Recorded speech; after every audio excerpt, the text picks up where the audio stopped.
Welcome back to another episode of a very British space program, episode 21 already. So while further investigations are underway into the failed lunar landing, we're going to be pushing ahead with some other boundaries this week's episode as we see the sun setting on 1961.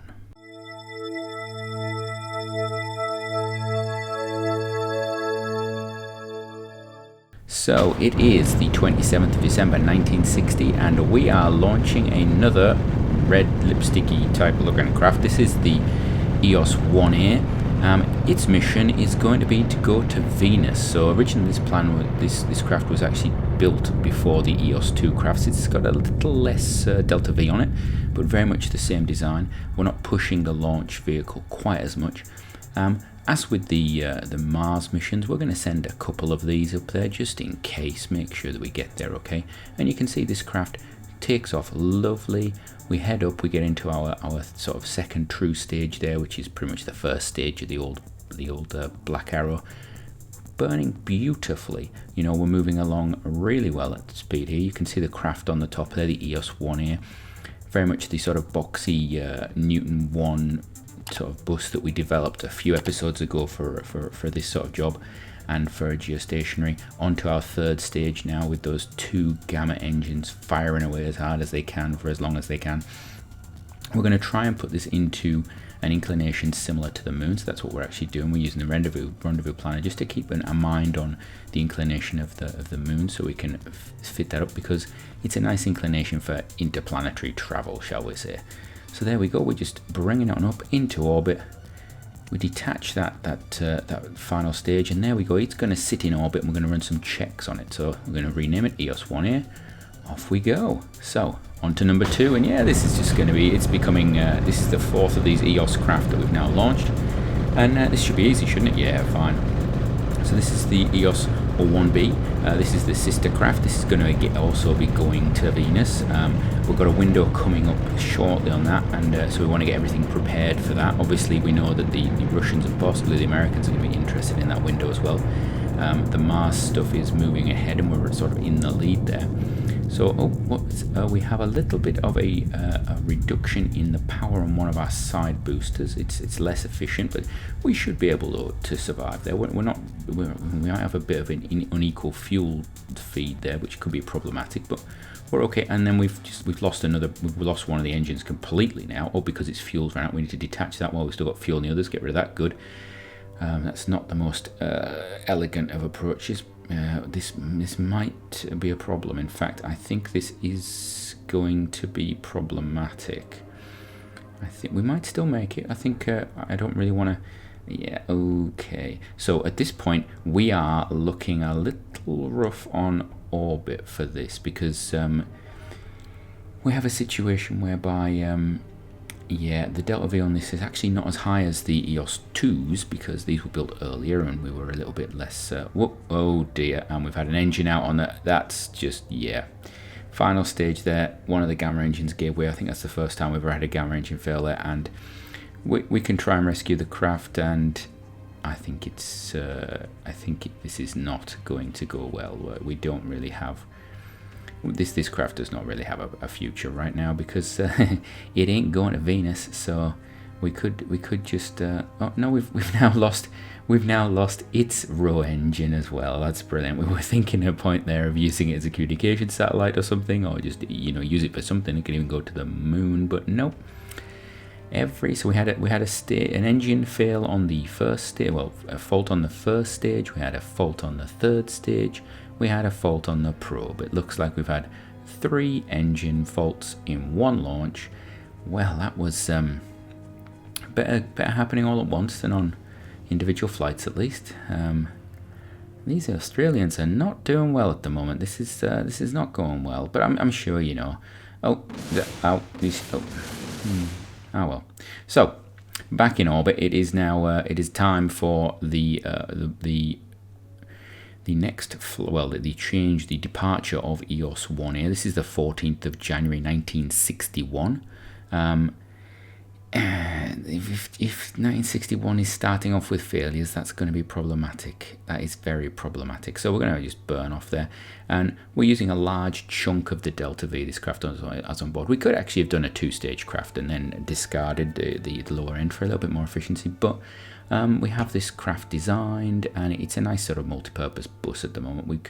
We may end up using it with something else on top in the future, but we'll see. This is potentially going to be a transfer stage in the future. So we're just going to look around at Venus, and we're just going to do a little bit of refinement.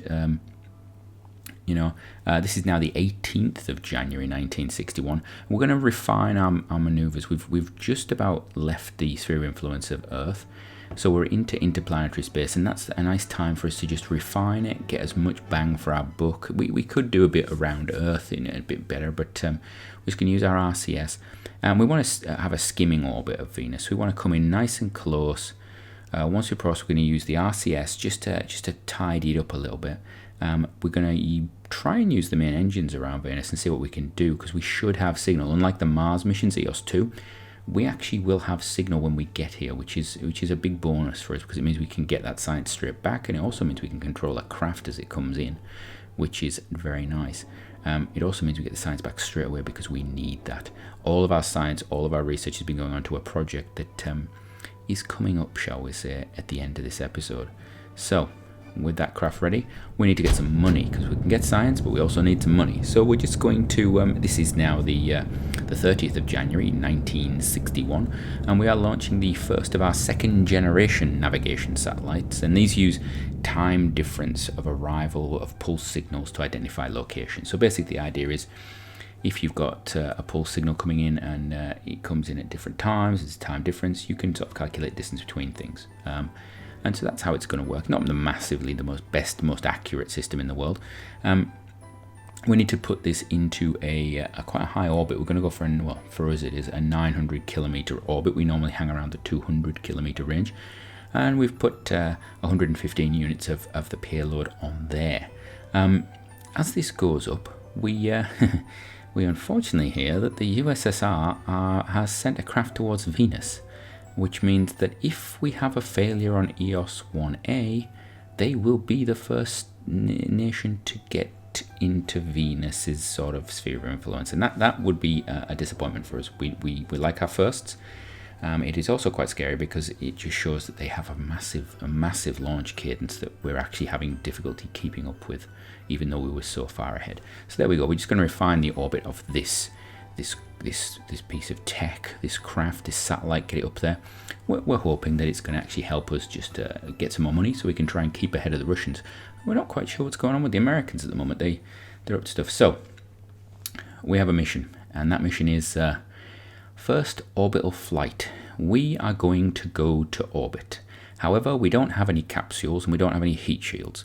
We have put every piece of research we have into spaceplane parts. We have got spaceplane wings, we've got spaceplane fuel tanks, and that's it. We don't have a cockpit. We're going to use our suborbital flight cockpit, so that's going to be interesting, but that's what we're going to go for. So let's see what happens. So this looks familiar, doesn't it? Yeah, we've basically taken our White Javelin 2 A, and we've modified it by changing all of its materials into spaceplane materials. So just launch that there. Everything that was supersonic craft on it, the engines, the wings, has been changed into spaceplane parts. We've basically put heat-proof tiles where they need to be, and we have strapped it to the top of the White Trident. Yes, you wondered why it was built the way it was. Well, it was always designed for this. It was always designed to put a spaceplane on top. You'll notice the wingspan and everything lines up nicely. We think it should work. So this is going to launch up. I'm not going to show you all of the launch there, because it just goes on. But the date is the 28th of February 1961, and this is our attempt at first crewed, not manned, crewed orbital flight. Because if I cut away in a second, any second now, once we get through the clouds, we can actually have a look. We're going to decouple those engines very soon. So there we go. So our pilot is Kim Jarvis. Yeah, that's right. Kim Jarvis, the third forgotten pilot, the one that travelled to the UK when everybody was doing everything in Australia. She is our pilot. She will become the first crew member to orbit the planet. Our concern is that we can get her back down again, because going up is great, coming down is better. So she's firing off some Spectre engines on the back of that white Javelin now, and she's just using every bit of fuel she's got. Now, interestingly, we got a much better launch profile than I was actually expecting. I wonder whether we actually got lift off the wings when we were actually going through the atmosphere or something. It's actually pulled us up quite nicely. I was expecting a lot more drag, and we've done really well. I'm not sure what the future of this craft has, because it's basically, this is sort of it for it, but we're going to do a bit of science while we're up here. It's got potential for a reasonable long stay, but of course this flight will be our first flight. Kim Jarvis, just a couple of orbits. In fact, we may only do one. We want to proof the concept. She wants to show the world that, you know, that the UK is still top. The UK and Britain are still top of the world when it comes to space technology, space flight. Nobody else is flying planes up there. Everybody else is firing rockets with lumps on the top, and you know, they've got their animals in capsules. We've tried that. We don't like it. So we're doing this. We're doing this with planes because planes are cool. Planes are stylish, and you know what? You can put a plane on a big stick, like pedestal outside of somewhere, and it looks cool, and we like doing that. So there we go. She spends a while in orbit, a few hours, does a couple of orbits, and then we prepare for return, which basically involves her flipping the craft around with the RCS, which we've now built into the craft. So this is one of the upgrades over the Javelin 2A. This is the 2B, and this is where we're going to start preparing for re-entry, and the heat-proof tiles are going to come in. So we're using the RCS system to basically bring us out of orbit, and we don't want to go in too deep, we don't want to go in too shallow, we just want to try and dip ourselves in. We are not going to go in backwards. So as soon as she gets the right depth there, she's going to spin it round, and here we go. And we have practiced this, we have worked on suborbital flights with this so many times, but this is our first attempt at bringing it back from orbit. Kim Jarvis is loving it. She's look at it. She actually looks a bit manic. Actually, we're worried she might have gone a bit crazy. We're not sure. So you can see we're coming down. We're in the upper atmosphere right now. We're starting to get a bit of drag, but not much. We're not getting much heat build-up either. We're just going to bring it down slowly. We want to use the flat bottom of that craft just to slow us down as much as possible in the upper atmosphere. We don't want heat to build up. That cockpit is sensitive, very sensitive to heat. It can do, re-entry, but it's tight, we think. It's shielded at the moment by those heat-proof tiles along the wings and along the bodies, just protecting it, but the actual cockpit section at the top there is susceptible, so we've got to keep that out of the hot building plasma that's going to form underneath the bottom of the craft there. And you can see what we're actually doing is we're rocking it forwards and backwards because we want to control our rate of fall. So when we go completely flat against direction, when we pull our nose up, we're going to actually start to dip down more rapidly, and we're now starting to look at where we're going to come into land. Or not, as the case may be. We're still a little nervous about this. We should say this has actually been nicknamed Victoria after the Queen Victoria, the British Queen, who had an exceedingly long reign, and was a wonderful woman, and we were very patriotic about her. So this craft has been named Victoria. And here we go. Now we're starting to get the building of heat. So you see there, we're using the RCS to pull the nose up there, and we're using a lot of thrust there just to rebalance it. This craft could be refined. There could be a lot of refinement in this craft. We're definitely learning from it. So there we go. She's pulled it up, and she starts to get a bit of a climb. So she's doing a skip glide. This is something we practice with suborbital hops. We started to practice skip glides. Now she starts to go down again. She's lost energy. It's all about losing energy without getting too much heat build up. And there we go. She's now dipping down again, and she puts the nose up. She wants to skip glide it. She wants to try and just hold it up. And there we go. We're skip gliding again. And we're going to keep doing this. We're just going to skip down in the atmosphere. We're just checking that the temperature doesn't build up too much. There we go. We're starting to dip down again. And just there we go, skip glide a little tiny bit. We're just trying to take the edge off, take the energy out of the craft bit by bit. We're doing about 4,000 meters per second. We've not had a craft go lower at this speed before, so we need to keep doing that. We're going to just keep skip gliding away. There we go. So we're We're dipping down to below 50 kilometers, but then we're coming back up again. We're just going to skip glide it along. We're not entirely sure what sort of range we can get doing this, so we've chosen an area where we can land in the sea, or we can land in a nice Commonwealth state to look after us, because that's important. When she's coming down, she decides to try and do some slight turns. Can we affect our position and flight sort of direction by tilting the craft? Can we control that a little bit, as well as up and down? Can we actually move it side to side? And we get some shift in our prograde direction. We are pulling it to one side, so we know that in future, when we want to refine this craft, that is a potential. It's also something that maybe the White Javelin 1 would have been a little better at with its slightly bigger wings, something we should have think about. So there we are. We're starting to come into the atmosphere. We're starting to hear the noises of our own RCS system now, because we're coming into the atmosphere. It's getting thicker, and we've done a nice big skip glide there. So we've actually jumped up about 8 or 9, well, actually 10 kilometers up from where we were. We were down to about 28 kilometers and went up to 38. And then we're coming down again. You can see that the speed has been dropping and dropping, and we're now down, and we're coming down into speeds we're used to. We know this craft should, if it's like its siblings, if it's like its older sisters, should be able to deal with this speed. So this should be fine. And we're coming along, and we are preparing, and I think Kim Jarvis may have done it. Kim Jarvis is the first person to orbit the planet. It's not a Russian, it's not an American, it's a British woman. Absolutely superb.